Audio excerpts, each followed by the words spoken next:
If The Abyss was the most physically taxing film I've made because we were underwater so much, I think Avatar was certainly the longest and the most complex film that I've ever made. More complex than Titanic or the Terminator films or anything else. On those films, especially the Terminator films, we broke new ground with the CG effects and so on. And we were always trying to push the envelope. This time, it pushed back, and then we pushed harder, and it took a long time. There was no book to look this up. There was no manual for how you do this sort of film, and we were doing it very differently than previous performance capture films because we went beyond. It's by definition, as exploring a frontier, you're going to make mistakes. Well, we made mistakes, but we figured it out. I'm only smart enough to surround myself with enough smart people to solve the problems. And I had a great team because we were way out in the unknown. But that's cool. That's where I like to be.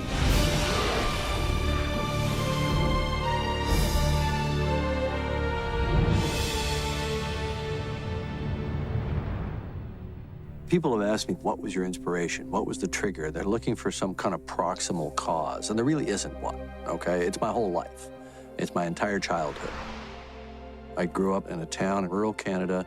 I spent all my time in the woods. I loved critters, you know. I would catch anything that moved and study it, keep it as a pet, snakes, frogs, amphibians, whatever it was I could get my hands on. So I grew up with this kind of profound sense of wonder about nature. And I was also a science fiction and fantasy fan from the earliest time I can remember. And I was an artist. So my way of processing that was to draw and to paint. And I was painting creatures and painting alien worlds for as far back as I can remember. So my Avatar is really the sum total of all that. There was no single moment of inspiration.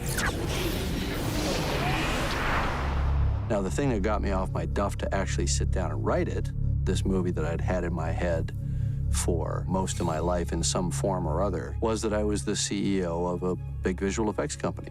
And I wanted to challenge that visual effects company to go beyond, not just beyond what everybody else was doing, but beyond the beyond. I wanted to be so far out in front that nobody would ever catch us. And that's essentially what Avatar is. It's the most high-tech film in terms of its execution, dealing with essentially a very low-tech subject, which is our relationship with nature. And in fact, the irony is that the film is about our relationship with nature and how our technological civilization has taken us several removes away from a truly natural existence, and the consequences of that to us. I first heard of Avatar when we were prepping Titanic, so it was 1995-ish, and Jim gave me a scriptment to read. And think of a scriptment as a novella with certain scenes broken out into dialogue. Come on! Come on! The essence of what I got out of reading the scriptment was that it was an emotional journey set in a world beyond what I certainly could have imagined. I figured if we could do that, we could do anything. And of course, the answer that I got was, we can't do this. Nobody can do this. And that was in '95. It was several years after that we started to even think about it. When we did some tests on Brother Termite, which was a movie that involved an alien character in Washington, D.C., and we needed this character to interact with humans. And we said to ourselves, we need to do that with performance capture. And we actually tested a whole sequence. Marion, some of my people have disappeared. I need to know why. And Jim envisioned doing the facial performance with an image-based process. That was the seed that really proved to us that there was the potential to finally be able to do a film like Avatar. Avatar was written in '95 to be the next film after Titanic. And there was supposed to have been a continuity of work during the time that Titanic was being made to prepare us for making Avatar after Titanic. But we made a decision that it wasn't even worth putting together the couple of $1 million that we wanted to spend in research and development during that time, because we wouldn't be able to get there in that time period. So I went off and made Titanic, and then after Titanic, I got very focused on deep ocean exploration, and I did 6 subsequent expeditions, and my last expedition ended in summer of 2005, and that's when we started Avatar. So we proposed to Fox that they support us for a year, and we would do several things during that year. First, we would research the technology. Could we really do the things we think we can do? And we'd begin to develop the art of the world so that they could get a visual sense of where this movie would take place. We were doing 2 things simultaneously, and they involved 2 completely separate groups of people. One was the technical side, led by Rob Legato and Glenn Derry, and the other was on the design side, where we brought in a handful of artists that included Neville Page, Yuri Bartoli, George Rochelle, Wayne Barlow, and a gentleman by the name of Rob Powers. They went out to Malibu, where we set up in a facility so it could be near Jim, working on the designs for the film. We got the best artists we could find that had excellent portfolios, beautiful work in the fantasy and science fiction area, brought them together, formed a small core team. They wouldn't even tell me what the project was. I had no idea. We go in, we have this meeting with Jim, and we get the scriptment, we read the scriptment, and we start seeing all these big design possibilities. It's a whole world. We're salivating because this is the chance to really come up with some new stuff, you know, something really unique. It was going to be this really colorful jungle world, you know, of Pandora, very alien. That was one of the big issues at the beginning, was how alien do we get? Mostly the process is you start out with the big broad strokes. So we would do tons of drawings, just sketch away until Jim sees something that feels like it's getting close. All the time you're trying to predict or get into his head and see what it is that he sees. The Banshee is a great example of a creature that took a long time to create. It took almost 2 years to get the finished Banshees. What I kept coming back to them with, my question that I always pose to them is, what's the metaphor? What are we trying to say to the audience? What are we communicating with every bone and sinew that we put into this creature? And the answer to the metaphor question with the Banshee is, I want it to be a bird of prey. I want it to be like an eagle, but an alien eagle. You could apply that to all the different creatures. The metaphor for the Thanator, well, it was the biggest, baddest, meanest terrestrial predator in the entire Pandoran rainforest. And it actually landed pretty close to the initial description from 10 years earlier, which was that it was a black, armored, six-legged panther from hell. A constant is that they're all hexapedal to some degree, meaning they've all got 6 legs or 6 limbs. How do you make that work? Unfortunately, a real horse doesn't work with 6 legs, so you have to re-engineer an actual horse's anatomy, and that's kind of what we did. So even the flying creatures, there's a vestigial element of that in it. We looked at the colors of poison dart frogs and tropical reef fish. This is one of the things that I think is going to separate all the creatures from a lot of creatures done in the past. These creatures are extremely colorful, very bright, very flamboyant. When you look at them, it's like, wow, it's like a big kimono coming at you. The Na'vi took a long time to design, but the blue color was never in question because I felt that it was a fundamentally alien skin color that could be quite beautiful. But the idea that they incorporated animal-like features, cat's ears and cat tails and a slightly more protrusive muzzle and a kind of a flatter, more feline nose, big eyes, lemur-like eyes. This was all something that we arrived at over the course of designing these characters. We initially started out with kind of more amphibian-like and reptilian kind of forms and alien structures, you know, kind of antennae and things like that. And we kept realizing that it wouldn't work as a love story to see them not be attractive, but they couldn't be human. And then they kept coming back to just blue-skinned humans. We said, well, that's no good either. So we have to find ways of pushing away from human, but in a way that people would not find off-putting, and in fact might even find to be kind of quite beautiful. I wanted people to say, I want to be one of them. Our art department started out working in flat artwork. We had nothing that we could hold up that was tactile in front of us. And we realized we had one of the great sculptors in our business on the show. And we tasked him with starting to sculpt out and build the characters. One of the most important things about the maquette is not that you're just showing the design. What the maquette allows us to do, it gives it the human touch, and it also imbues the character with a sense of character that cannot be stressed enough. You get a sense of attitude. The amount of character that you can get in clay, as far as I see right now, is still superior to what you can get in just a digital rotatable model. It's interesting. Stan Winston Studios did something on this movie that Stan Winston had not allowed them to do on any other movie in the past. They initially worked only as concept artists. The Na'vis don't all look alike. They all look like Na'vis, but they all have very implicit and very distinctive characters. And that's, of course, what we're most proud of is you look at these characters and they are very, very rich and specific and quite mind-blowing. When Jim first came to us, he was looking to help flesh out the Na'vi character. He already knew some of the parameters. They were going to have markings, and he knew the basic overall size. So that's what we started doing, was creating Na'vis, trying to get a photoreal kind of essence of these people.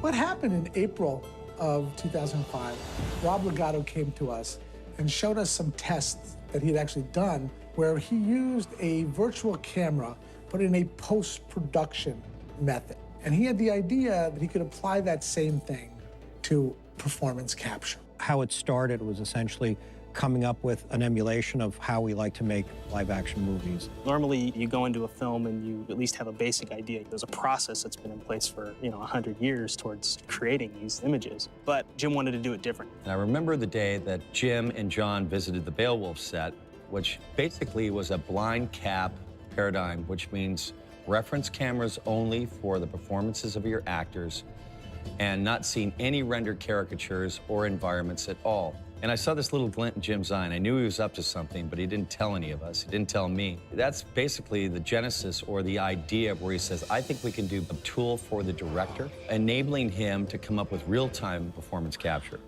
So we had to come up with a way that was sort of director-centric and gave him the tool set that he needed to be able to work with. I went to Jim and I said, I can make this thing that you would like. So essentially, out of spare parts, made a virtual camera. So we put you in a spatial volume. The volume is the stage, and the stage is really what we can capture, what our cameras are seeing. You've got a bunch of markers on the actor's body that are being picked up by hundreds of cameras. So the hundreds of cameras are providing different views of these markers. Each camera's image just looks like a cloud of dots. And then the computer is creating a real-time moving skeleton of you. From that skeleton, you now can drive a computer-generated character. And that image is then pumped out to me at the camera. When somebody is standing in front of the camera, I don't see them, I see their character. So I'm basically walking around with a monitor. There's no lens on this thing. It's just a markered object that the system recognizes as a camera and pointing it at things. And it's showing you what that would look like through a real-time computer render. So we call it a camera, but it's not truly a camera. Good. Save that, please. It wasn't until we brought in Rick Carter and Rob Stromberg that the world of Pandora really came to life. Actually, I was only supposed to be on this film for 2 weeks. I came on because Jim needed help with a presentation to the studio. I did a couple of images, and Jim saw those and said, you know what, you're staying.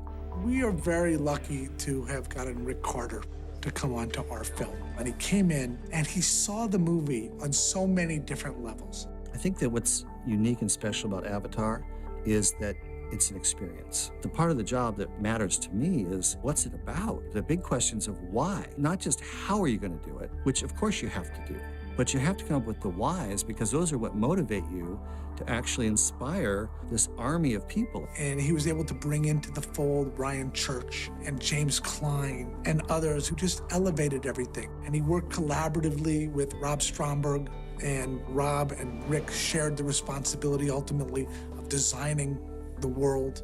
This is a real alien planet. The degree to which Jim has thought through the ecosystems and the interactions, this is the first time I've seen anything like this. When you first get there, it's actually a very scary place. We wanted to play out the haunted house factor, the sort of, you don't want to go in there. But then over time, as the characters develop, so does the environment. It develops into beauty, and you get to respect it much as the people who live there respect it. It's a very primeval landscape. Huge, craggly mountains, exciting ring structures from magnetic fields and stuff like that, and then, of course, the giant floating mountains. So it's very science fiction, but yet we're trying to take those very science fiction things, but kind of ground that in sort of a reality. For inspiration, we looked a lot at various regions of China, such as the Guilin area and the Zhangjiajie area, because they have these limestone formations called karst formations. And we also reference a lot of South American jungle, a lot of Venezuela, areas around Tepuy and Angel Falls.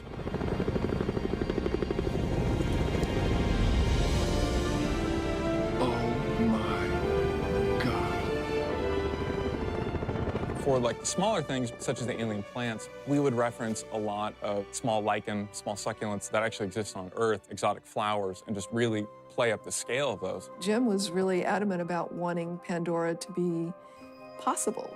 So his vision was to really have as much real and good science in it as it could be.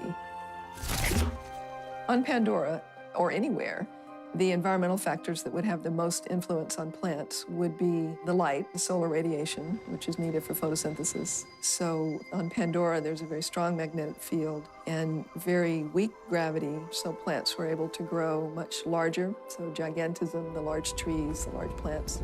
That is one big damn tree. By starting out with the designs and the daytime stuff, it was after that that we got into the bioluminescence. The idea that there is fairly low light could conceivably cause plants to evolve bioluminescence. We wanted it to have this kind of dreamlike quality. But the eye needed to be educated through the experience of the film. First, we're going to fly down through clouds. Then we're going to go to this human base. Then we're going to move off that base out into the forest. But we're going to go out there in the daytime. And then we're going to gradually take you into that more and more alien experience of Pandora. And that was by design. We knew we were doing that because we knew that ultimately we were going to wind up in a fully CG rainforest with fully CG characters, and it had to look real. As it's getting dark for the first time in the jungle, Jake lights a torch, and we play the whole scene sort of torch lit so you don't give away the bioluminescence. And there's a moment in the film where Neytiri takes the torch and throws it in a river. It's almost like opening the door to Oz. The torch goes out, and you see the bioluminescence for the first time.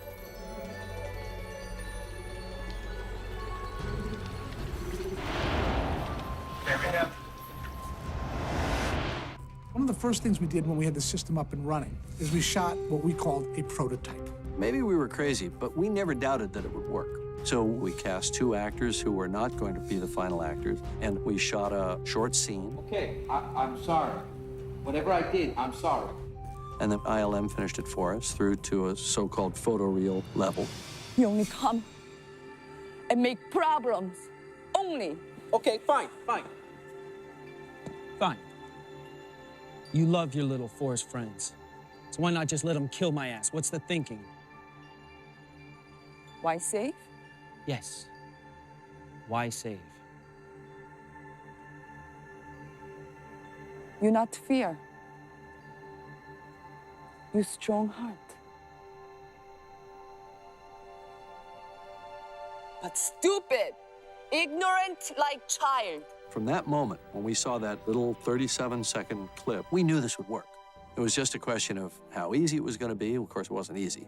How much it was going to cost and how long it was going to take. But we never doubted that it could be done. Weta Digital started with us doing the R&D on the project and was very eager to do the film. John came to New Zealand to talk to us and brought a copy of Jim's original treatment for Avatar. I read it and I just devoured it. It was fantastic. And so we just started talking about it and just talking about the ideas that were in the story, the characters, the jungle, the floating mountains, the plants, just the whole world. It just seemed too fantastic to not put it on screen. They'd just come off of Lord of the Rings, they were finishing up King Kong, and they had 2 firm offers to take very big shows. And they went to the board of directors at Weta, and they made a decision to pass on those money-paying shows and wait for Avatar in the hope that we would get green-lit. Are we going to have somebody from your team with us next week while we're doing these scenes? Yeah, I'll be there next week. Joe's going to be there, and Can't complain about that. We worked with 2 different sides of Weta. We worked with Weta Digital, led by Joe Letteri, that was going to do the visual effects on the movie. And we began working with Richard Taylor and his incredible team of artists at Weta Workshop.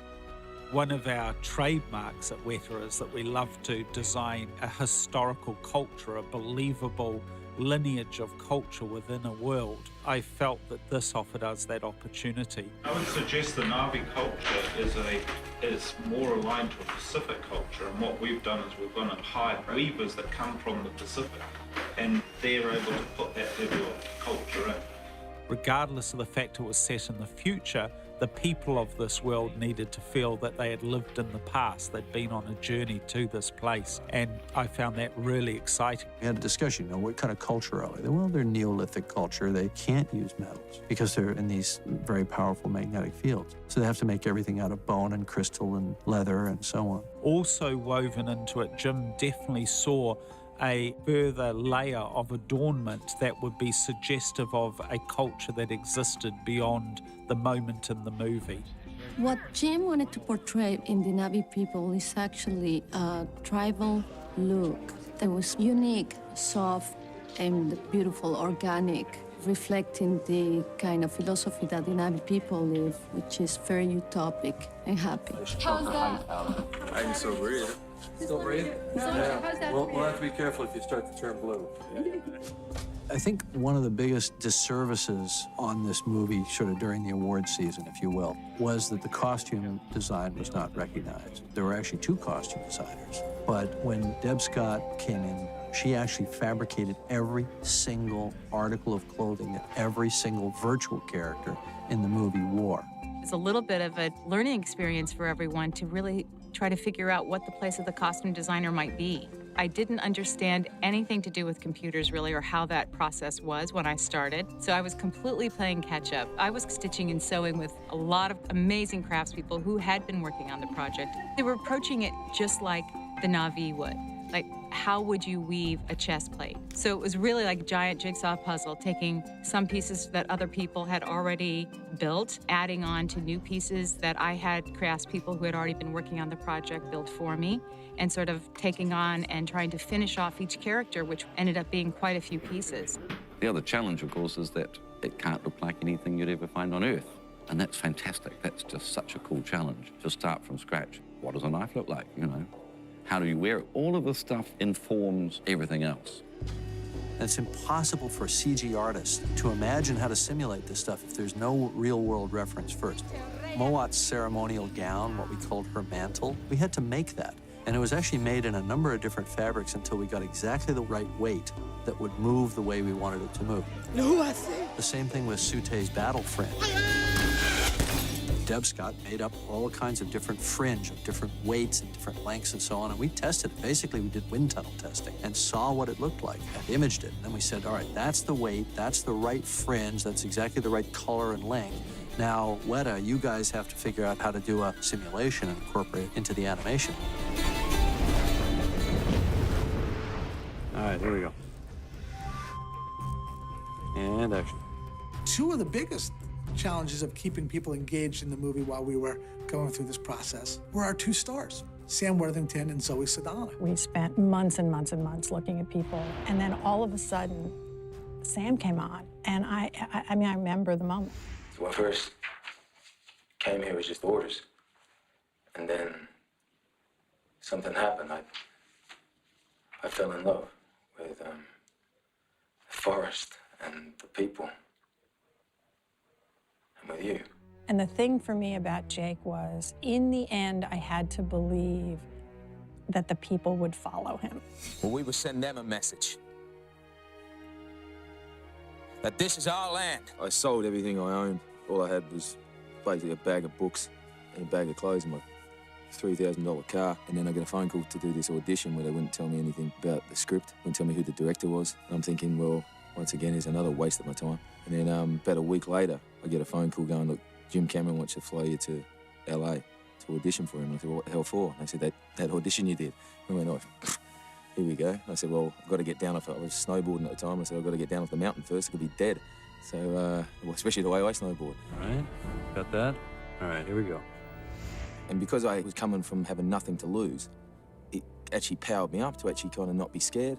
So when you go into the audition and there's the guy who did Aliens and Titanic, and you go, what do you got, mate? Let's go. I think that's the character right there. I wanted him to be young because I wanted him to be a guy who the promise of his life had been taken away by his injury. And Sam was exactly 30 when I met him, I think maybe even 29. But Sam had all the qualities that I was looking for to play Jake. But he talked like this. He was like Crocodile Dundee. We had to work on the accent a little bit. I ain't gonna show that I'm weak to it, unless you want me to. But he did it, as Sam does with all things. He conquered the accent, he conquered the physicality, and we slapped an experimental head rig on his head and said, now, be the star of this movie. He didn't blink, you know, he just did it. A clean kill. You're ready. Zoe had a combination of delicacy and boldness. There was a fierceness about her and an incredible physicality that was essential to being able to do this. It was unusual, the auditioning process. From Margie to John, and after finally meeting Jim, I was that close, but at the same time, I was that far from getting the part. It was just a fun experience. It's your fault. All your fault. Didn't have to die. They attacked me. How am I the bad guy? Your fault. You're like a child making noise, not knowing what to do. The way they painted it out is like we were just gonna have fun, experiment, and see where it might take us. And once they kept it that light, I was able to not feel the pressure of wanting to get this job. Why save me? Yeah, why save me? You have a strong heart. We decided to do a little informal screen test between Sam Worthington and Zoe Saldana, our two leading choices for the roles. Because the key to this was performance and chemistry. Jake and Neytiri, that relationship had to work with the movie. Wasn't going to work. I've chosen. A woman has to choose me.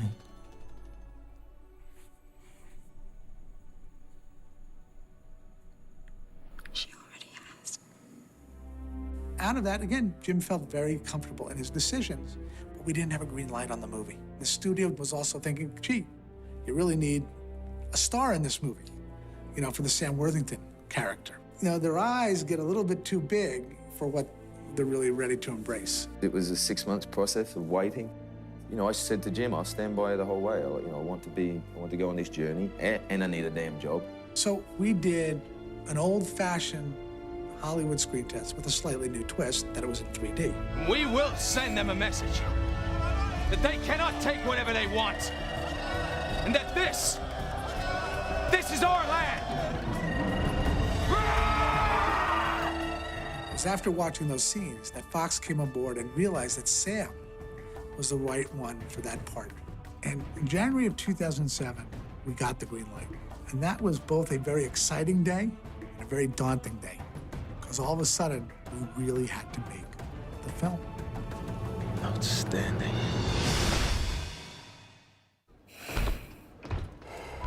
I wanted to have my main character become the stranger in the strange land, become the alien, see the world through alien eyes, but still with a human perspective. So he was a human in an alien body trying to integrate into an alien society. And I wanted that idea of trying to learn the other culture. And of course, the first key to that is always language. What's he saying? I had done some of that stuff before I ever met with a linguist. I was just basing it on my sort of casual acquaintance with some Polynesian languages, some other languages that had these kind of various, symbols and indicators for pronunciation.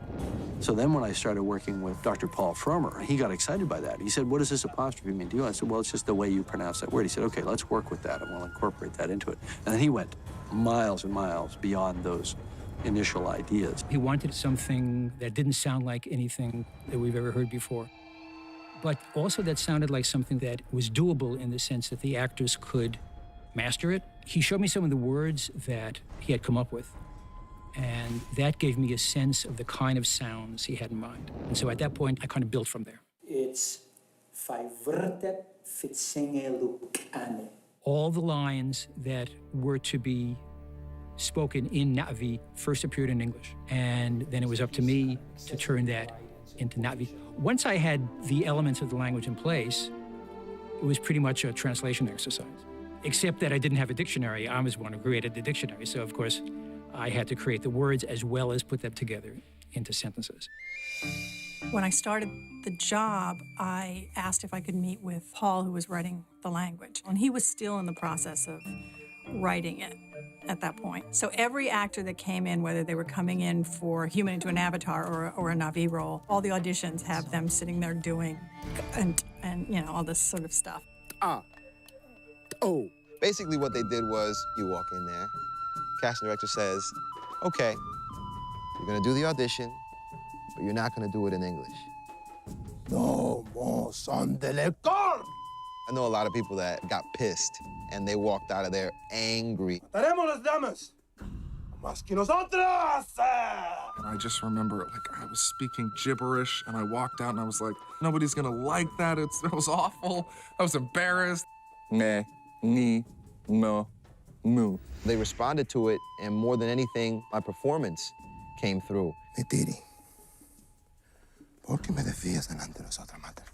And like a month and a half later, I get a call, and they're like, Jim wants to meet you. I'm like, over that? You're Jake, right?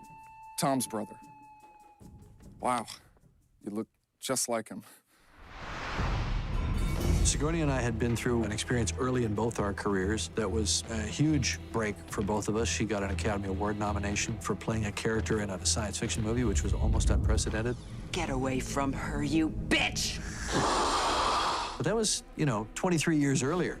In a funny way, I'd almost discounted working with Sigourney because we had done Aliens and because it was a science fiction film about an encounter with an alien species.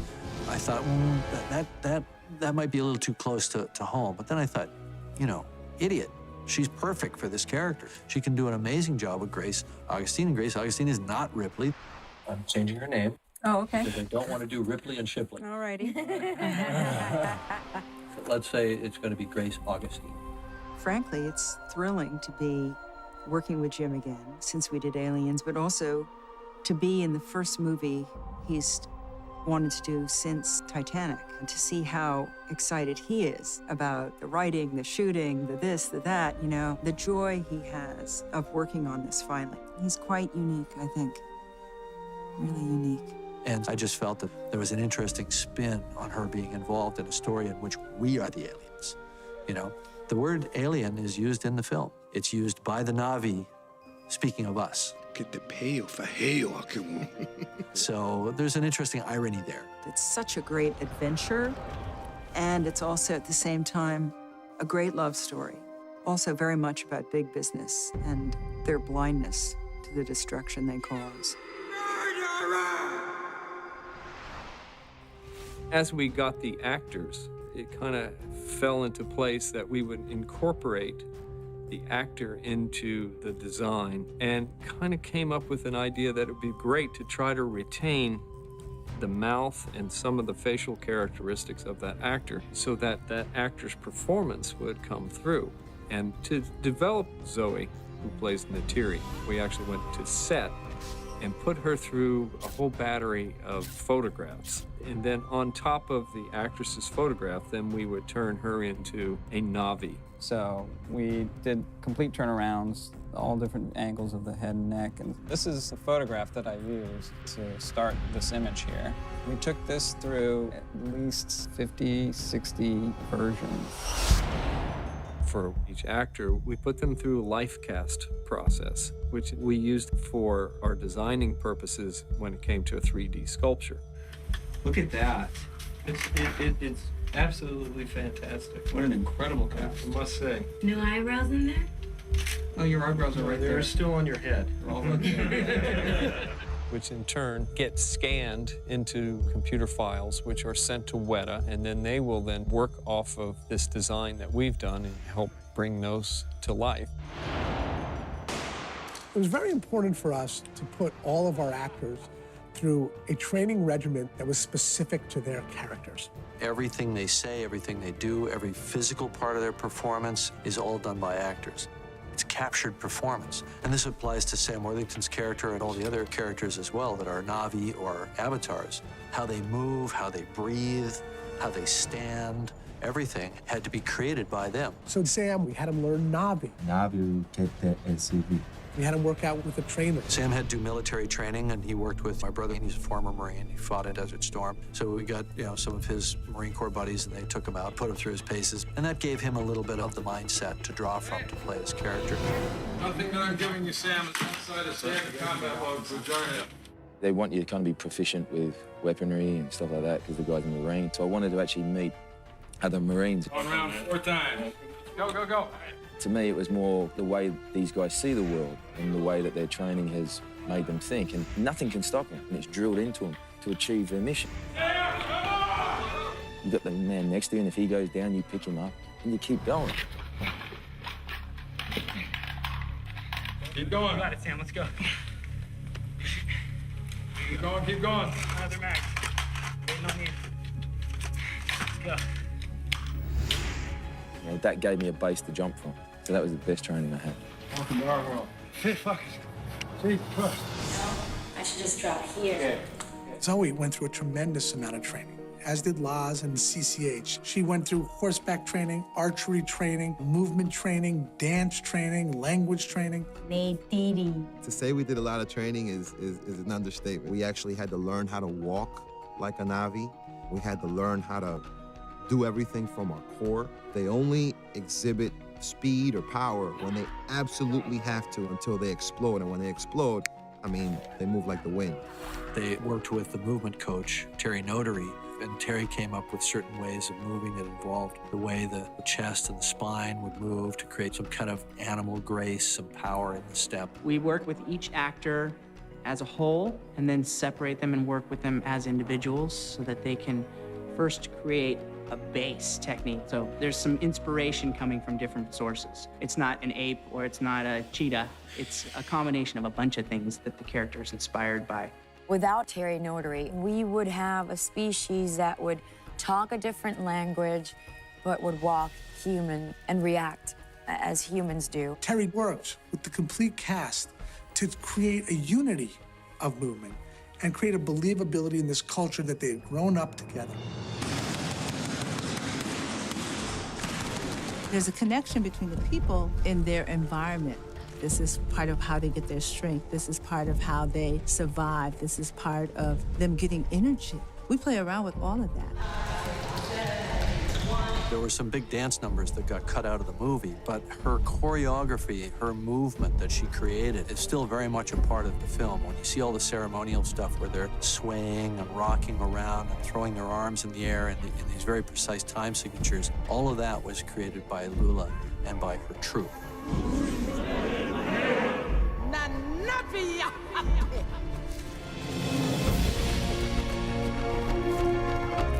I got a hold of Zoe and we taught her how to run, how to jump on a wire, how to shoot her bow. That was one of the biggest things we had to work with for her, is how to shoot this bow and arrow more different than ever has been done before. Zoe was the first person we started to teach the bow work to. Zoe's a lefty. So once we established that they were lefties, we said all of them are be lefties. Jim came up with the idea of, this is such a human gesture. Let's just do this. And all of a sudden, it's no longer human feeling. And it also accentuates the idea that the Na'vis only have 3 digits. It wouldn't work very well for a human, but the Na'vi are subtly different in terms of their biomechanics, and you can see that in their upper body musculature and so on, especially in the males.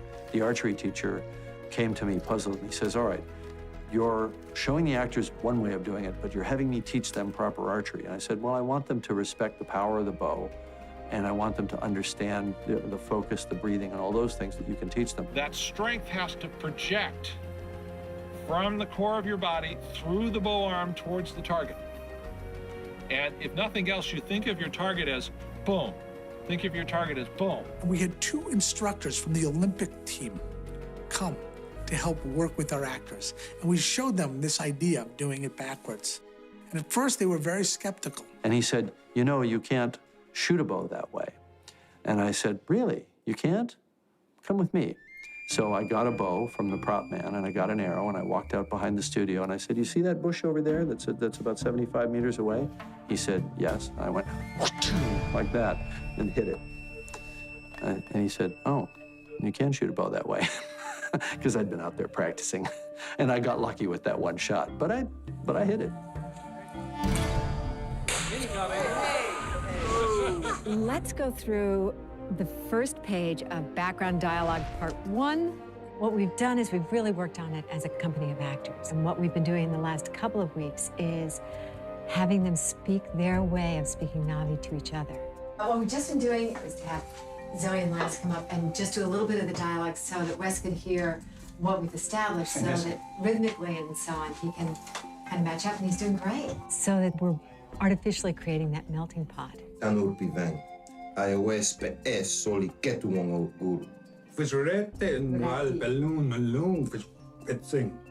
It's part of your costume. It's part of who you become. So you want it to become natural and fluid. Well, I'm lucky because the characters only just learned it over the course of the movie. So if I slip up, it helps the character. Naughty. Naughty. Naughty. Naughty. Paul Frommer had created a language. He wasn't creating an accent. So I basically said, Zoe, you get to establish what Na'vi sounds like and what the Na'vi accent sounds like, because you're the one with the most lines. And then everybody else is just going to have to try to match you as best they can. It's very hard because how do I speak English with an accent? I barely speak English all in itself. The one who interprets the will of Ava. To me, it's been the most challenging thing, is to speak English with a Na'vi accent. I need your help. You should not be here. I knew that we were going to be working in this sterile gray space, this volume.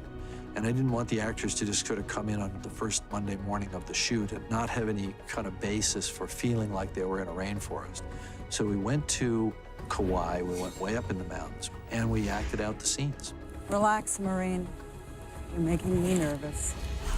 And we just did behaviors, but trying to kind of stay in character and talking as if they're characters. Sigourney fed on this a great deal. I know Sam and Zoe got a lot out of it. We didn't know what it was going to be like, and Jim took it further. I thought we were just going to be in our regular clothes, you know, hiking, just to get a physical taste of what it's going to be like to live in a planet and not have to rely on anything comfortable. But it was that, but also wearing our costumes.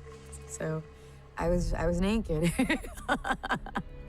for 3 days in Hawaii, up in like the forest, just digging and climbing and muddy, and we're videotaping and we're going through the inside of this jungle. You're sleeping on my tail.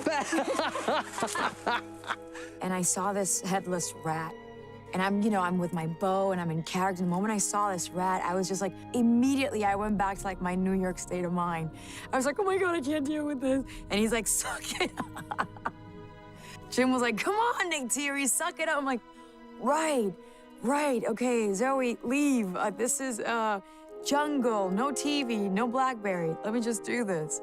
So it's been a struggle every day to kind of, undo everything that has been done up until my years. I just absorbed that place. I absorbed the beauty of the rainforest there. And we did a couple of scenes and we ran around in loincloths, pretending we were the Na'vi and the Avatar.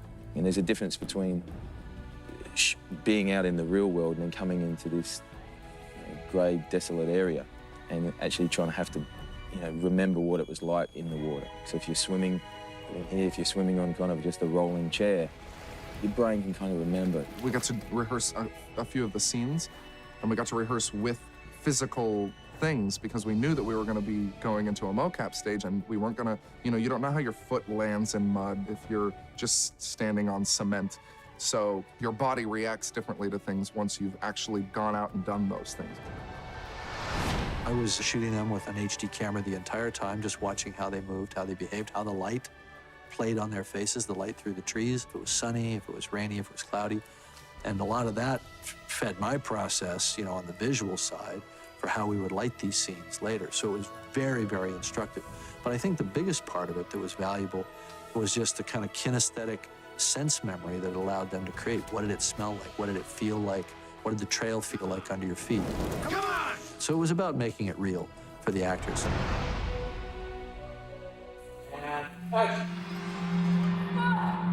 It took us from 2005 to 2007 to get the performance capture system up and running and proven to work in a way that neither diluted nor augmented the actors' performance. And so the actors were convinced going in that what they did on the day that they did a scene was definitive, that that's what their CG character would be seen doing later. Told them, you're not doing a voice part, you're acting your character just as you would if there was a camera there. There just isn't a camera. So you have to think of it as CG makeup. Let's dance. I was on a quest for the Holy Grail, and the Holy Grail was to be able to reproduce full human emotion in a CG character. And of course, the thing we were afraid of is what people have sometimes called the dead eye effect, describing this strange disconnect that we have sometimes from CG characters. And I knew that Avatar would just fail utterly if we didn't crack this problem. And the idea that I had clung to for a long time was this idea of mounting a camera directly to the actor's head. So we started drawing this up, and Glenn Derry, his little ragtag team of engineers, started looking at how do we keep it light. So we wound up with a tight-fitting carbon fiber helmet that was molded to the actor's head. So we've got this very wide-angle sort of data lens that's here on their face, but we have to be able to see the entire performance of the talent. So we would shoot reference cameras of the actors, and these are a critical step in the virtual production process. It's important to understand that the reference cameras and the virtual camera are two completely different things. The virtual camera shows us what the shot will look like with the CG characters and the world combined, because we can't see the fine nuances of the performance in the virtual camera. The reference cameras are absolutely critical for getting exactly the moment that we want. You got 5 takes. They're all going to be good because they're good actors, but there's going to be one take that's special, or maybe special for a moment. We need to know that. That's what the reference cameras are for. And then the animators take the reference footage, and they use it to make sure that they're not making a mistake. Let me know when you're ready, Dave. I'd like to introduce some performers into the volume, please. I had to take everything I learned in training and apply it to my first day. I had to ride a horse, jump off of him, appearing to be as graceful as possible, land, move like a Navi, and from that first moment when they set that horse and they let that thing go, instantly, Sute just jumped in my body and Laz went somewhere else. What's happening? You've got to swim pretty quickly, otherwise you're going to drown in there. And Jim makes you comfortable. You dive in, and it doesn't take you long to get rid of all the technical aspects. I need your help. You should not be here. It's liberating. It's just you and the other person. Yeah, they've got dots on their face and a helmet cam and power packs, but you can still see their eyes, and it takes acting back to what it should be, which is trying to get something from the other person and vice versa. I trusted you. Trust me now, please. What I can say is that every day I would go to work the same way I went to work for Star Trek or other movies that I've done before, and there was nothing different about what I was doing. Just the prep work. As opposed to going through hair and makeup, I went through dots, and then all of a sudden I was on the set and I was playing Neytiri. Jim says action. I don't know what happens. I at least have no idea that I'm wearing this. I feel like I'm blue and I'm 9 feet tall, and I'm as sexy as hell. Like, I just totally forget. Actors have said to me, you know, sort of half-jokingly but a little nervously, so what, are you trying to replace actors? And of course the answer is no. We love actors. This whole thing is about acting, and it's about creating these fantasy characters through the process of acting. What we're replacing is 5 hours in the makeup chair, having rubber glued all over your face. So I think the actors found it very collaborative, empowering, freeing. I think it was just plain fun. It's kind of fun. There's been a lot of discussion about performance capture and what it means for actors and the impact it'll have. To me, it completely expands what we're capable of doing. And I think digital prosthetics is an interesting way of looking at it. Grace? Well, who'd you expect, numbnuts? Ultimately, I felt that it totally expanded what the actor could do. I feel like I could play any age character, any species, anything. I could play an alien now. I think it actually kind of gives us wings. And action. We use that sandbox. We use that spatial environment to do everything. It's where we created the sets. It's where we blocked the scenes. It's where we captured the actors. It's where we did all the stunt work. I mean, we had horses galloping around this place. We did everything in the volume. We came up with a number of methodologies for shooting some of these big aerial scenes. We start by, first of all, figuring out what the aerial choreography would be. So we thought, well, if we're going to talk about it, why don't we act it out in the volume? So we made little wire models of the various creatures and aircraft, put markers on them so the system would recognize them, and then we just go out there and fly them around. Basically chasing each other, like kids playing with two toys. This was a very, very instant way to do it. We could block it very quickly, understand whether or not the overall performance worked before we ever even gave it to an animator and said, now that has to be legitimized. The performance capture system would record the motion that Jim was getting. Those flight paths were then used to animate the Banshees against, the Samsons against, the Dragon against. The integration of animation was another headache, you know? In and of itself, it doesn't seem like a big deal, but we had to take it through phases and work out a pipeline. So what we would have is either a puppeteered version where myself and Jim doing flight paths, or we would have creature performers. Oh, shut up and fly straight! We really found that flying the Banshee was the hardest problem. So we created a manually operated gimbal rig that they could balance on, and we'd ask the actors to perform to the timing and movement of the flight path. So if their Banshee banked to the right, the rider had to do the opposite to maintain a center of gravity. Bang. Level. Flare. flap, flap, flap, jump. And when you see them flying these things, they're working hard. And they used to be just absolute agony the day after a flight scene. The biggest set pieces for the stunt department really have been this thing that we call the beanstalk. Jim wanted the actual beanstalk to be created. So these people actually had to climb it as if we were climbing it on a cliff. Climb up there, and then get around to the left side. Come on, climb up, and then climb right around to the left side right away. And so we put them on wires, and we put 2 sandbags, which would take about 40 pounds off the person. They can climb it a little bit faster than they normally would. You need to build all of these physical cues for the actors and for Jim to work with so that the digital world starts to take on the character of the real world. Stop! That's how you wrestle a banshee.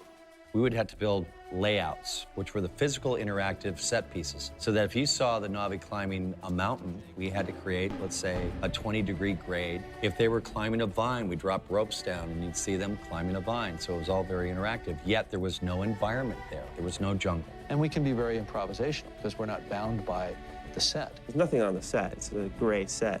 But the difference is that a big boulder would take an hour and a half with a bulldozer and crew to move it. In our world, it literally takes a second. We select it and move it. And if he says it's too big, we scale it down.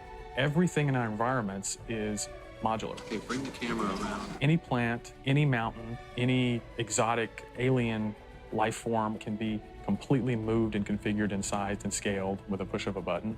The thing that's amazing about it is that we don't wait for lights. Things that you normally wait for on a film set have been switched over to computers and to digital this and digital that. If I want to whistle up a tree or a mountain or anything, I can do it very quickly. And there were often times when we'd come in to work a scene on a given day, and we'd get some ideas, and we'd run with that. He likes actors, which is really helpful, particularly for something like this where you're not seeing the physical set.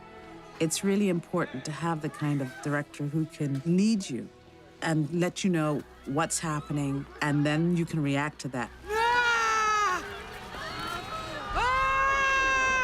His detail is spectacular, so he can create the picture for you that you're not seeing. We would create very rough animation in the virtual production stage for our creatures. It's a territorial threat display. Do not run, or he'll charge. So what do I do, dance with it?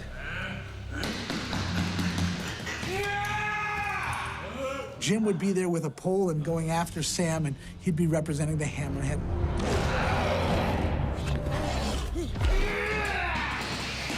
We did an animation pass on that just to figure out what we wanted this creature to be. Jim shot Sam doing Jake's reaction. What about this one? Run, don't run, what? Jim could play back that animation on stage as if the creature were there, because in his camera, he would see it, so it becomes just another performer. So if I have a good overlap, then I can play them and get them into their position. Yeah, of course. So he could direct Sam how to play off of that, because, again, in the virtual world, it's all there for him. Run! Definitely run!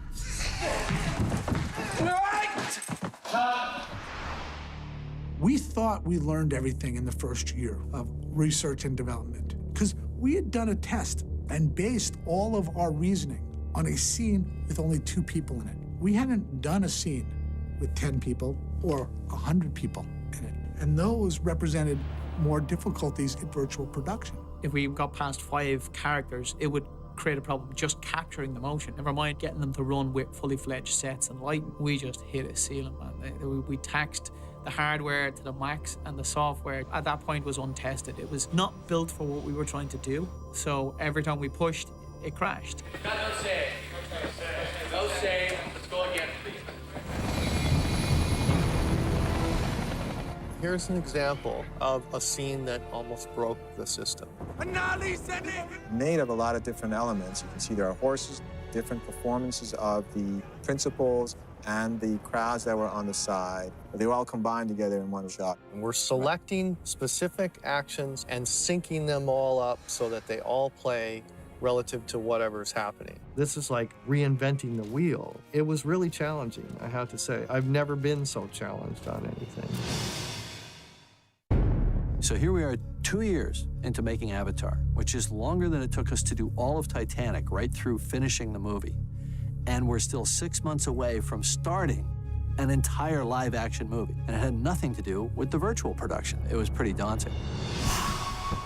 One of the big challenges of designing this movie was that you have two completely separate worlds coming together with two completely separate modes of technology and two completely separate aesthetics. You've got the Na'vi, who are a weaving culture, and you've got the humans who work with technology, with metals and electronics and with composite carbon fibers, all of this sort of thing, advanced military weaponry. And we had basically different artists worked on these two different cultures. We brought in people like Ty Ruben Ellingson, and Ben Proctor, and Paul Osmo, who all worked on that type of material.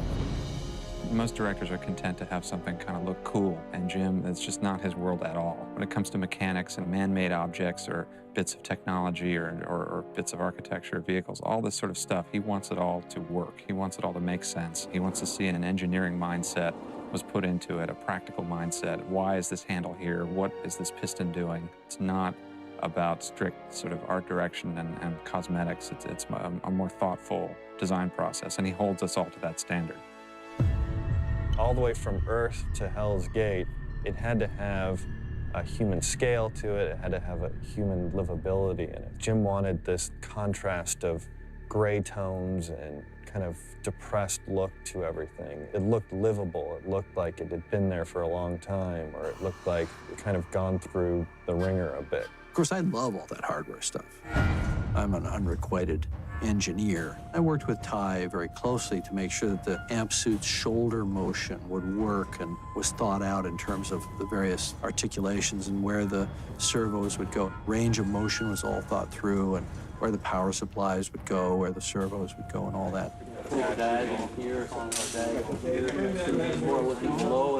When you're approaching things, even inanimate objects, oftentimes you'll find if you listen carefully to what the director's saying, or if you just think about it in terms of the story, they do have to have a narrative quality to them. For example, Scorpion, which is one of our small attack vehicles. It's called the Scorpion. You know, Jim came up with that name, of course, which is an angry, fighting little insect. And in the course of this film, this thing is a deadly force to reckon with. Scorpions, pursue and destroy.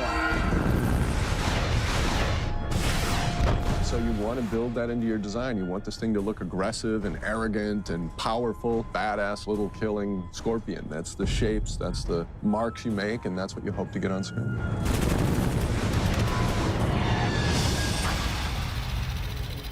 Once the creative part of designing the movie is done, you then settle down to the hard work of getting it all made, and we were able to ultimately tackle a lot of different items, from the weaponry, the guns, but also the art department sending out many of their designs they'd already finished, such as the link units, the amnio tanks, for us to start building on. I'm the point person between the art department in LA, run by Rick Carter, and the physical art department of New Zealand. We spent about 3 months doing research and building little models and figuring out how to build the sets.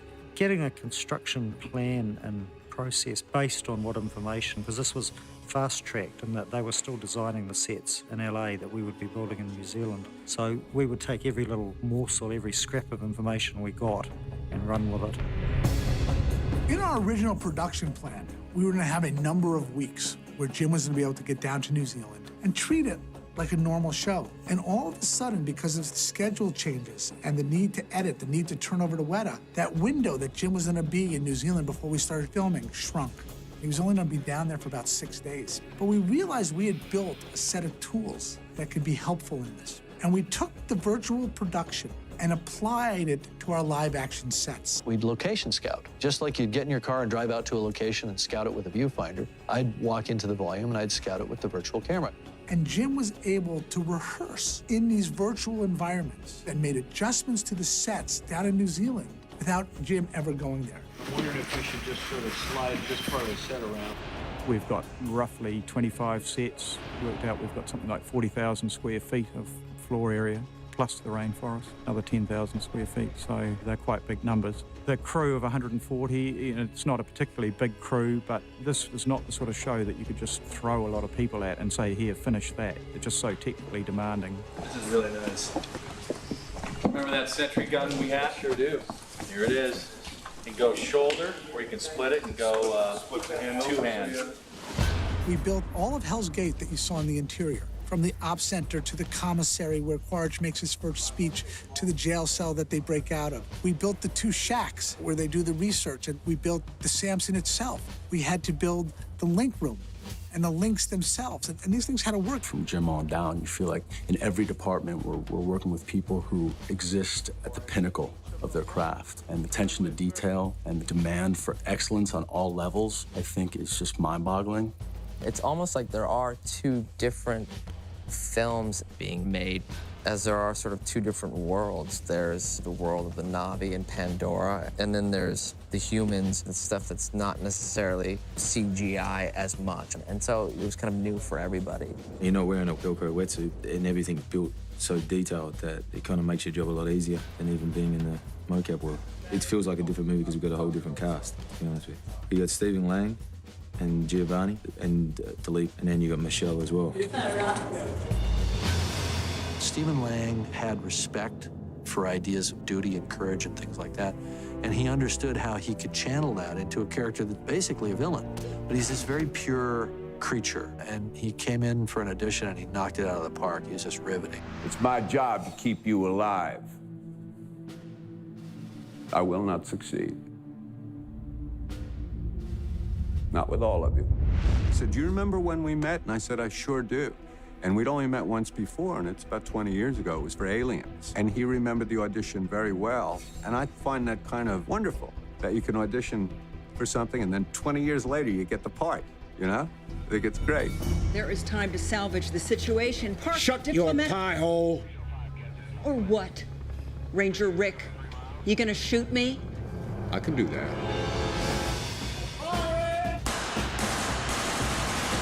With the live action side of it, we did more weaponry training, fight training. Quaritch carries this laser-sighted pistol, and this comes into play occasionally. We work with Stephen inside the amp suit and make it look like that he's been doing it for the last 6-7 years. They didn't build this base for a guy in a wheelchair. They built it for able-bodied soldiers. You know, you have to work out how to do it. We took him along to a local basketball game in the wheelchairs playing basketball, which was pretty cool. Me and 10 other stunt guys got some wheelchairs from the hospital and smashed them up a bit. And then you realise that your attention shouldn't be on the wheelchair, it should be on where you're going or what you're aiming for.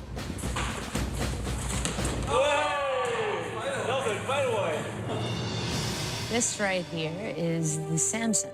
Michelle, she wanted to learn to fly that helicopter, that rotorcraft in the movie as if it were real. So I gave her to a friend of mine who's a helicopter pilot to take her out and show her how to fly a helicopter, and she learned how to fly a helicopter. You're gonna look like you know what you're doing, but you have to reach up and fire your guns, whatever you're gonna do. I got a couple of really exciting hours in LA flying a helicopter with Kevin, who actually taught James how to fly helicopters.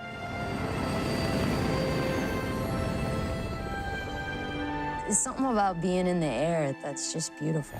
Thank you for flying Air Pandora.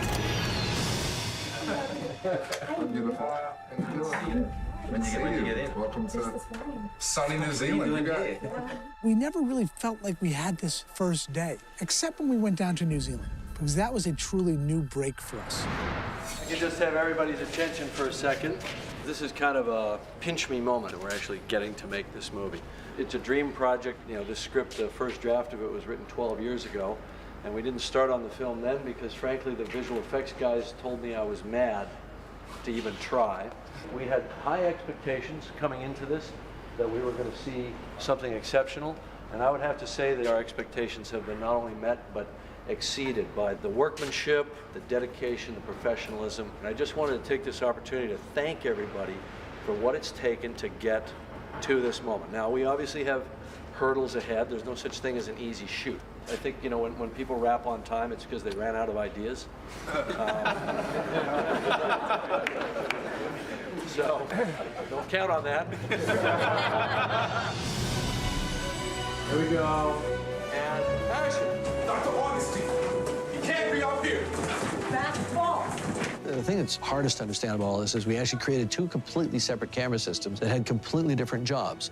One was our virtual camera system to capture actors and shoot them virtually in a virtual environment. The other one was the Fusion camera system, which was for shooting live action actors and sets in 3D. Okay, that's a cut.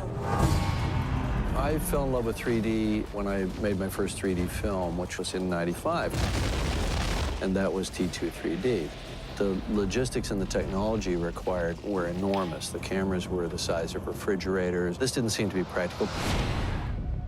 So the Fusion camera was an outgrowth of all the 3D camera development that Vince Pace and I had done for several years previously. It was designed to be a state-of-the-art professional cinema camera for 3D production. When we first looked at the camera system, we called it the reality camera system, or the RCS, because we were trying to mimic the human eyesight experience, so reality, if you will. Then Jim came with the name Fusion, which really is fusing creativity and technology. It's fusing the two images to form one, and that's really what we're doing. The design of the camera has been researched for a long period of time. What they've done is just take all the weight off a 3D system and essentially assembled two cameras with a beam splitter that are able to simultaneously photograph two images at the same time.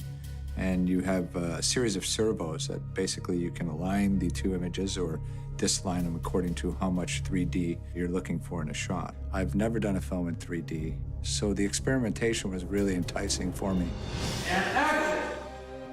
Technology for the 3D, it takes a little getting used to because it's like there's two cameras and they have to just check the I/O every once in a while. And it's not that different, but just a little bit different. And you learn quickly, like, it's a technical marvel. Like, the fact that the cameras will photograph the same exact thing the same exact way, what your eyes do naturally.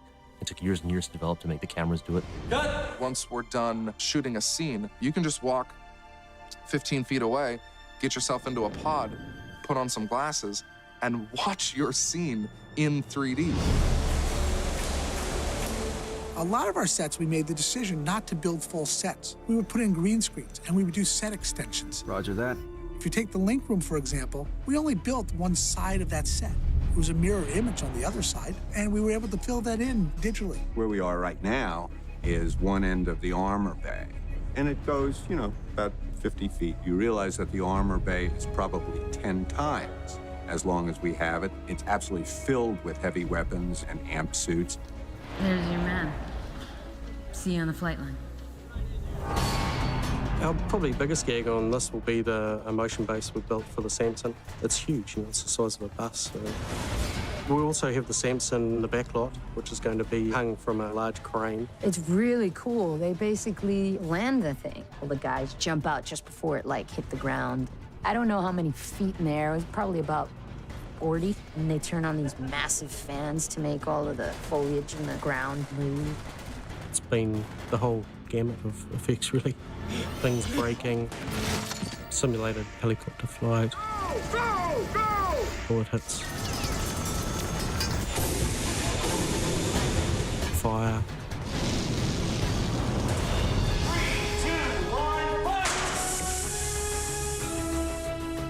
Garrett sent me down his stunt breakdown, different gags that were related to those scenes. Door gunners are getting pulled out of Samson choppers by banshees.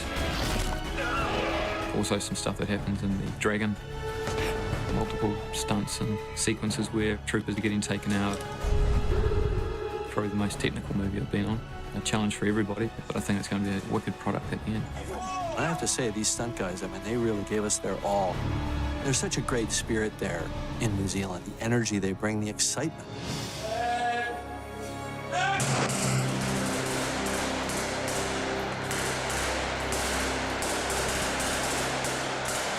The live-action shoot, as it turned out, was exhausting. It was a 7-day-a-week process while we were down in New Zealand. So the shoot in New Zealand, which everybody thinks of as an exotic, easy location, was none of that. I just want to say thank you very much for making this a long and grueling shoot, but a wonderful shoot in the sense that I really appreciate the energy and the workmanship and the spirit. No matter how long the hours got, everybody still pulled hard, and I think I'm on my way. As we were saying our goodbyes on the set, the stunt coordinator came up and said, the stunt team has something that they'd like to give you. It's gonna hurt. Challenge. And I turned around, and here they all were, these New Zealand stunt guys.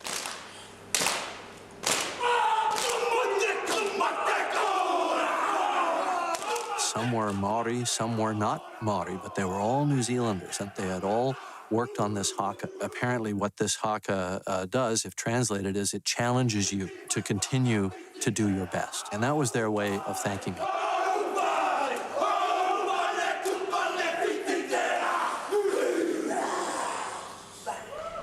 And they handed me the taiaha, which is the ceremonial staff. And that was their way of saying, New Zealand thanks you for bringing this project here and for making us a part of it.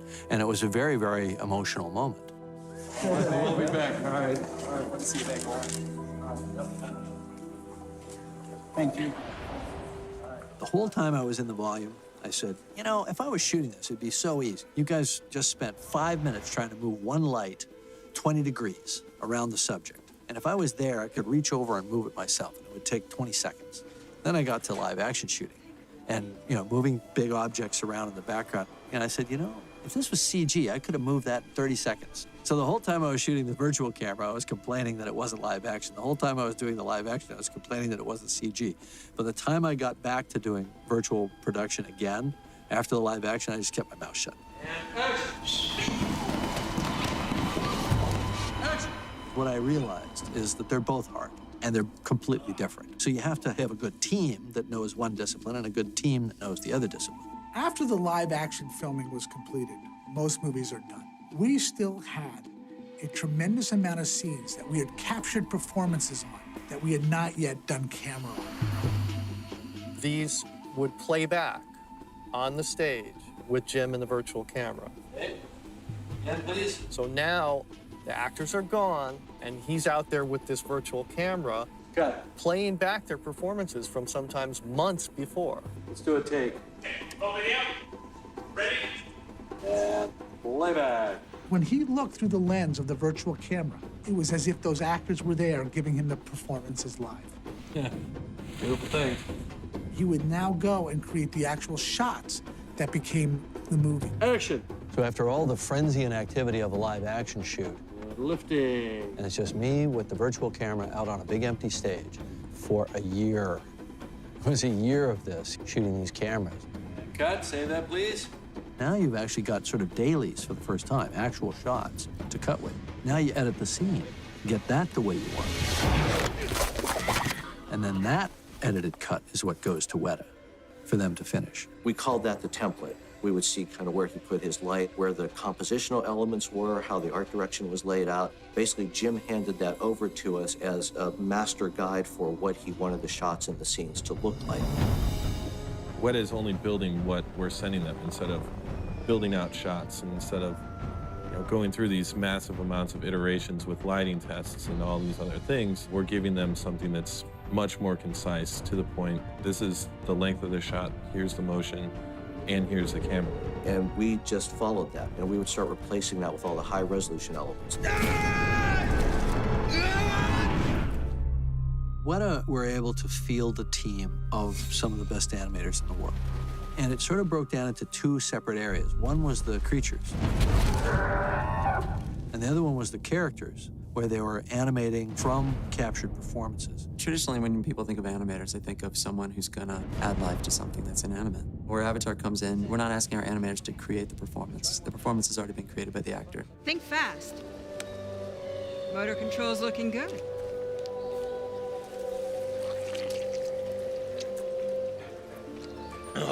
The animator's job is to analyze the performance, analyze every detail of it, and make sure it's coming across. It was very important for us to make sure that whatever Zoe did, whatever Sam did, actually came through their avatars onto the screen and played as convincingly as when they were on the stage.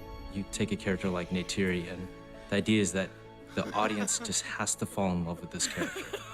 When she smiles, there has to be a connection between her smile and the audience. It really is a collaboration. It's working with the actors and then working with the animators to bring the character to the screen. I see you. I see you. We have to figure out how to maintain that integrity, maintain that performance, so that the characters you see on the screen are really what the performance was intended to be.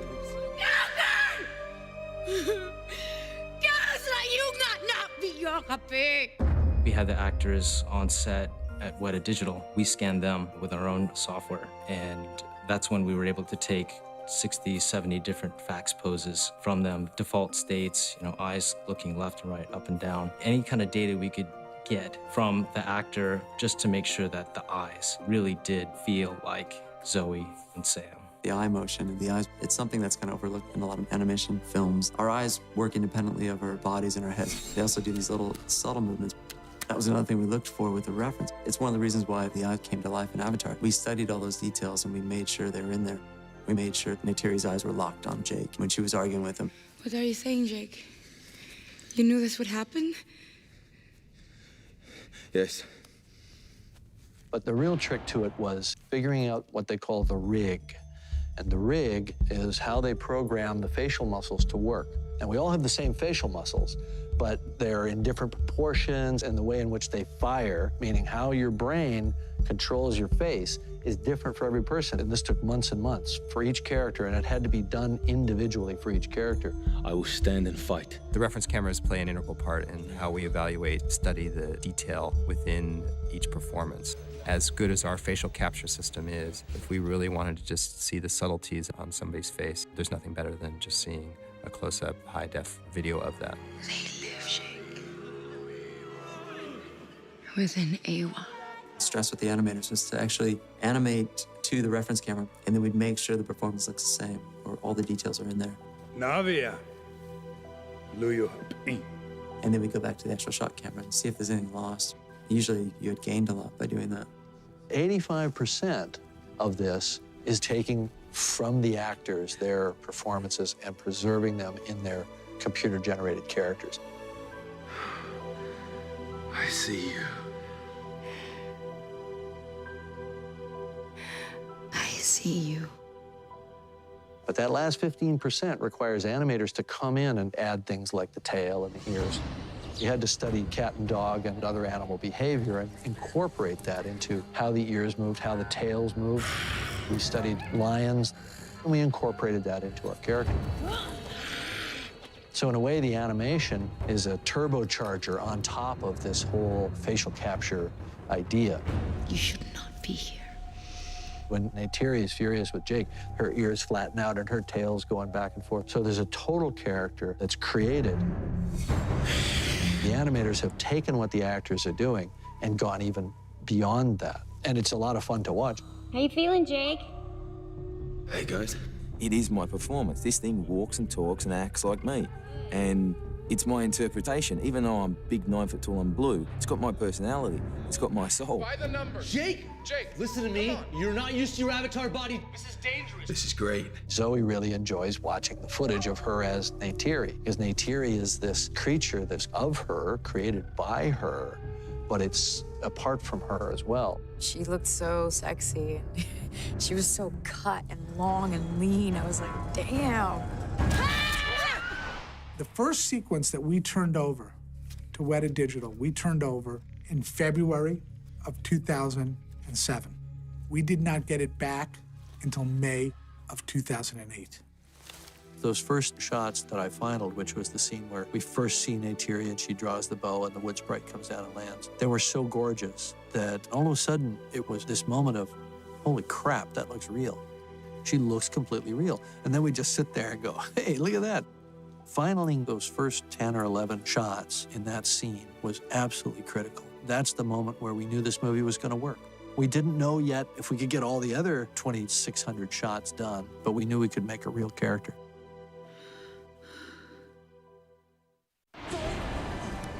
We were cutting the whole movie together, and in the summer of 2008, a full year and a half before the movie was released, we sat down for the first time to watch a full cut of the then existing movie. And the movie at that time was very, very long.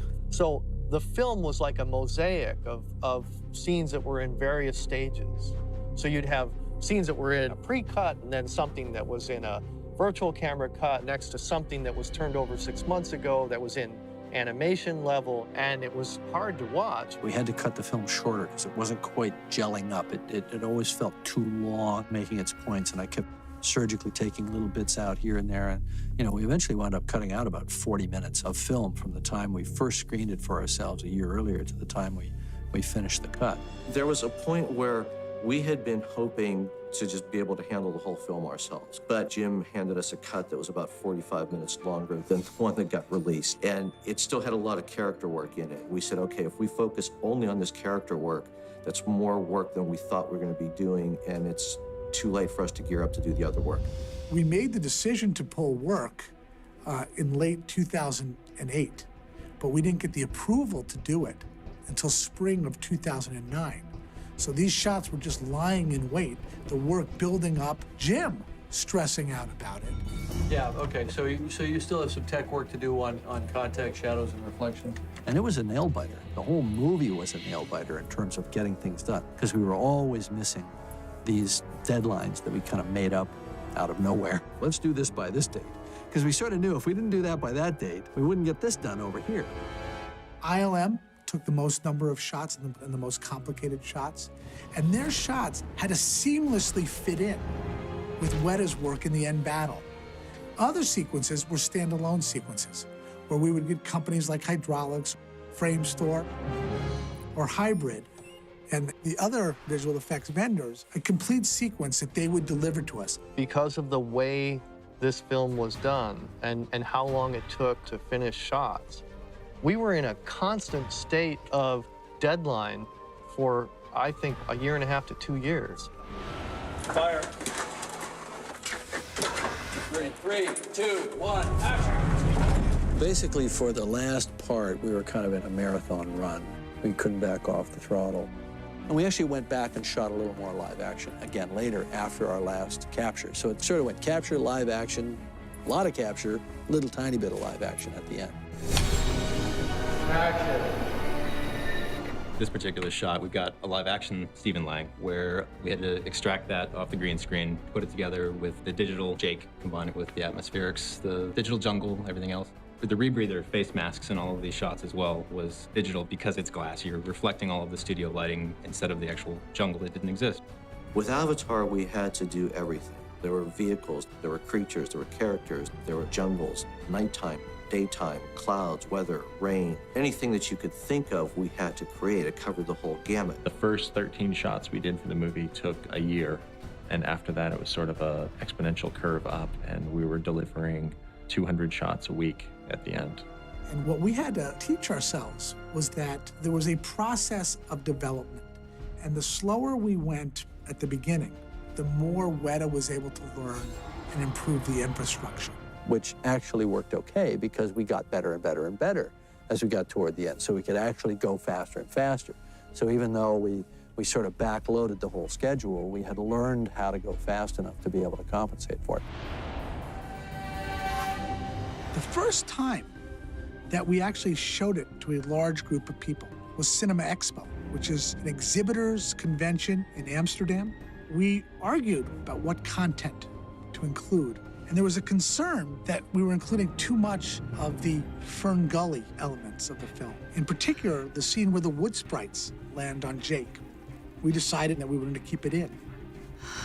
And we presented this in Amsterdam to a mixed audience, 3,500 people. The response was remarkable. That was really when it proved to us that you could not just sell this movie in 30-second bites. More of this movie was more. We went out and we did Comic-Con, where we showed an abbreviated version of what we showed at Cinema Expo. Are you ready to go to Pandora? All right, then let's go. There were some concerns at the studio that the reaction wasn't big enough. I thought it went perfectly. It was a great introduction to an audience. Still, they were dealing more with the 3D and with the CG. They weren't dealing with the film as a narrative. They weren't dealing with it as a story. So we were introducing them to what the film might be. We don't want you to know until December 18th. We want you to still hold back something for the fun of the voyage. And then John Lando and I came up with this idea to do Avatar Day. Avatar Day was where we went out and we took over theaters and we invited audience members to come for free to see 15 minutes of the movie in 3D around the world. It was interesting. The trailer for the film went out the day before, and the trailer got a very mixed response. There was this sense of, what's all the fuss about? This looks like, Smurfs or Thundercats or whatever. And pretty soon they're ripping us a new one on the internet, 7,500 comments long about how bad this movie is and how it's doomed to fail. I did press for another film on Avatar Day, and all those guys were bagging the movie because they'd just seen the little kind of trailer on the TV. That was a hard thing to stand there and defend, but I'll defend this product all the way. And Jim just said, we just stand by what we do and keep telling the story. But the Avatar Day footage, when people went and saw it in the theater and didn't see it in a 1.5 or a 2-minute trailer, but saw 15 minutes of the movie, the response was overwhelming. Are you ready to rock? Yeah. All right, cool. I remember in the last year before the release of the film, I think I got about 5 or 6 days off in a year between doing the sound, doing the music, doing the visual effects, working with all the different teams that were working on the finish. It was unbelievable. And we did video conferencing, so Jim could actually physically point out something. And we would spend hours, if not days, in these review sessions. And oftentimes, we would schedule multiple ones in one day, where we would schedule the crews that were in London in the early morning, because it was already there late night. Tim, how you doing? You running good thing? Yeah. What time is it there? It must be fairly late. We would schedule the crews that were in California at midday, and we would schedule in the afternoon, Weta, because it was now just their morning. It's still boiling here, and then we essentially kind of run out of it to what is now 100% Pandoran atmosphere. One of the biggest challenges on this movie was James Horner's. How do you create music for a world that doesn't exist? Jim wanted him and challenged him to combine indigenous sounds into a traditional cinematic score. He came to the set when we were filming the scenes that had the music. He had to create music early on so that we could play it back during certain scenes.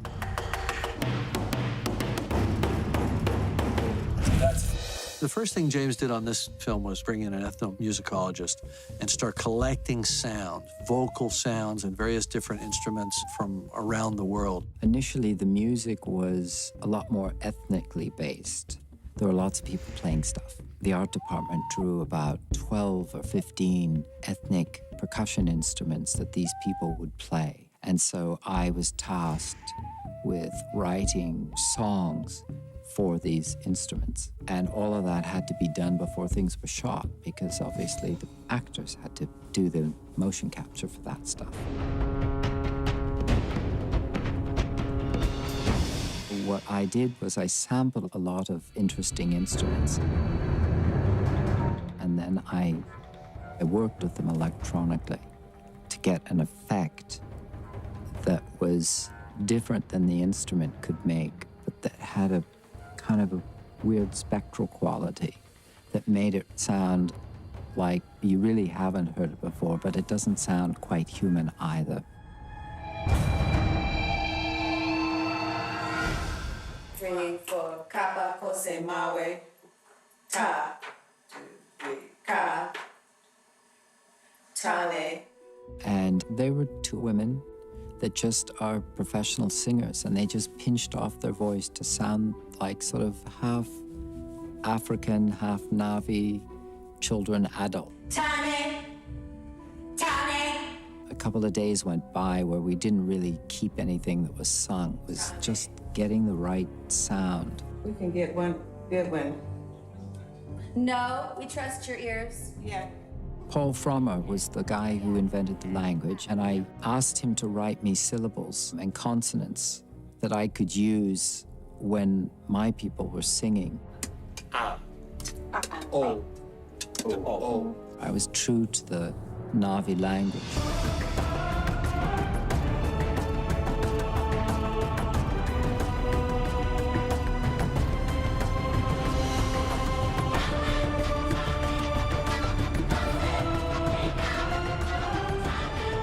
I think it's an amazing score.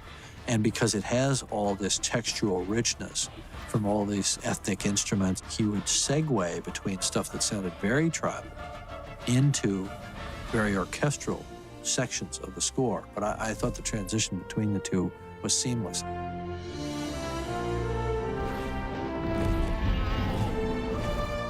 And I think it's incredibly powerful. And I think he gets to these amazing kind of spiritual moments. He gets to these, huge, epic, heroic moments.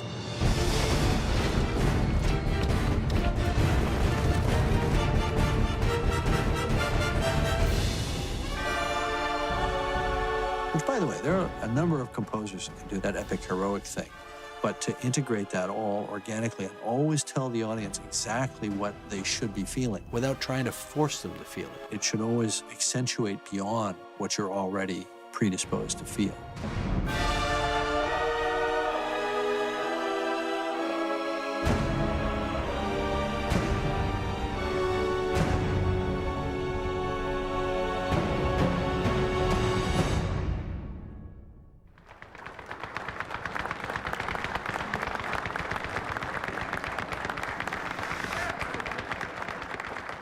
Movies aren't made by one person, they're made by a big group of people.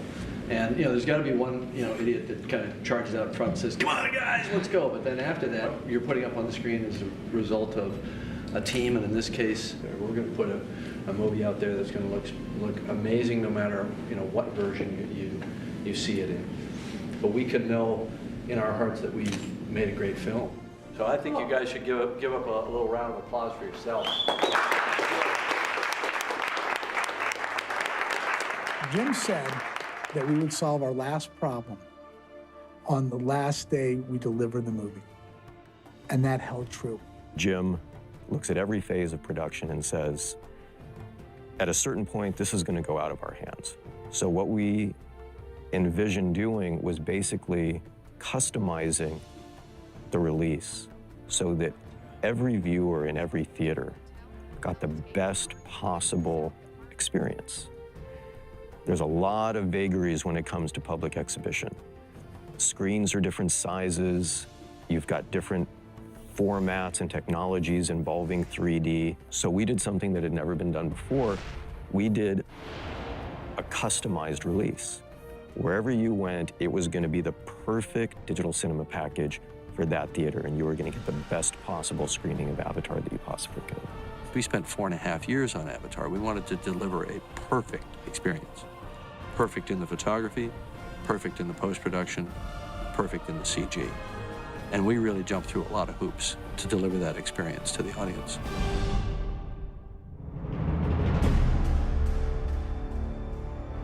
Just to put the glasses on and start that movie and be taken right into space and right to Pandora, it was so visceral.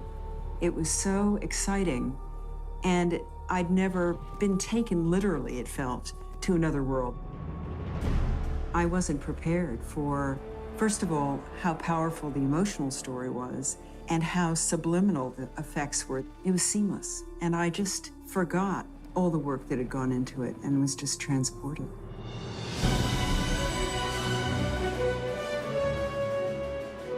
The reaction around the world has just been incredible.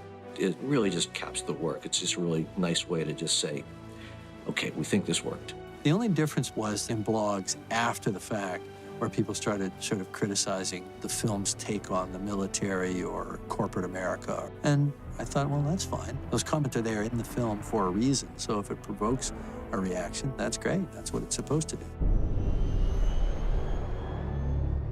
I think we're living in a day and age now where we realize what we're doing to this planet. It's right in the forefront of a lot of people's minds. You young people are going to have to accept this responsibility. It's your lives. This movie's basically saying, let's just stop for a minute and take a damn look at what we're doing to this world. It seems quite simple. By doing something you can make a change. It just comes down to your choices in life. It seems like the Na'vi have discovered that, how to live with one with their planet and live with one with all their insecurities. That to me is the message of the movie. It's never too late to change. It's never too late to make a better choice. I've been asked to be here to help them raise this voice, raise this cry, and to be a part of this very, very important moment and this very important battle.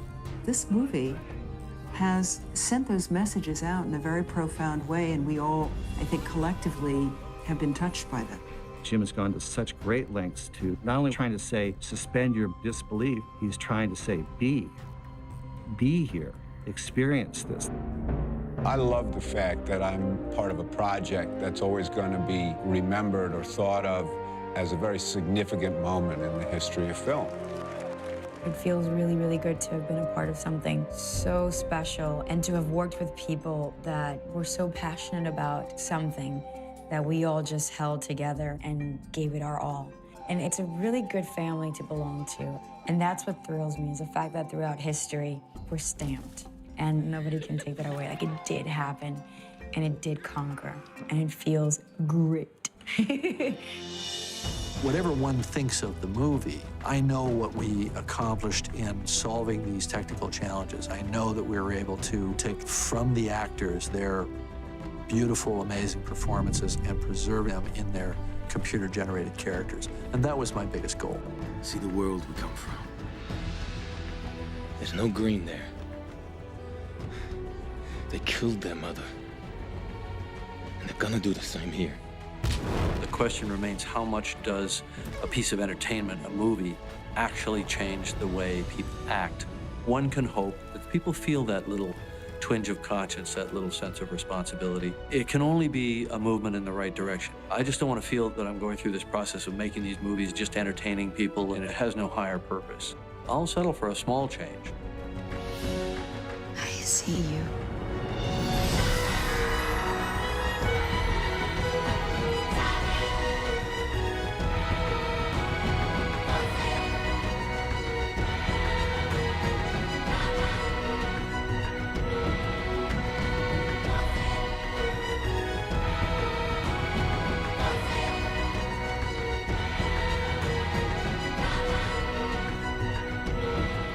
On Avatar, summer of 2007. First movie I ever did.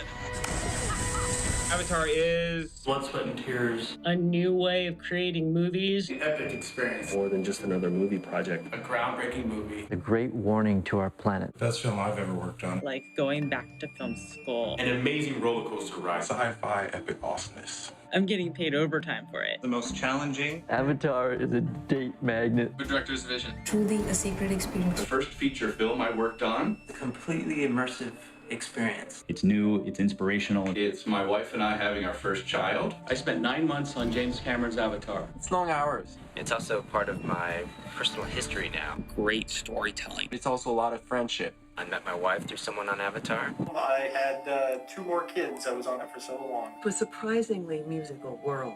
Mentally stimulating. We had our first kiss at a crew party. Exciting. An achievement to be proud of. We got married and had a child, all while I was still on Avatar. It offers a brand new future. Avatar is all kinds of awesome. Simply amazing.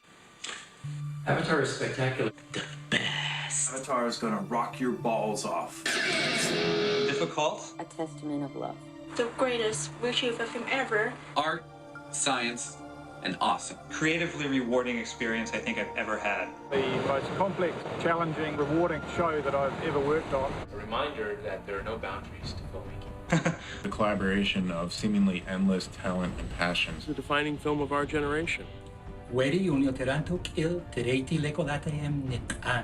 Was so inspiring. Avatar stands for family. It takes a plan to make a movie. An odyssey of discovery. Amazing, seminal work of art. The new blueprint. Avatar is about seeing the forest for the trees. The artistic challenge of a lifetime. That's that. Avatar is such a great movie. I'm gonna go watch it.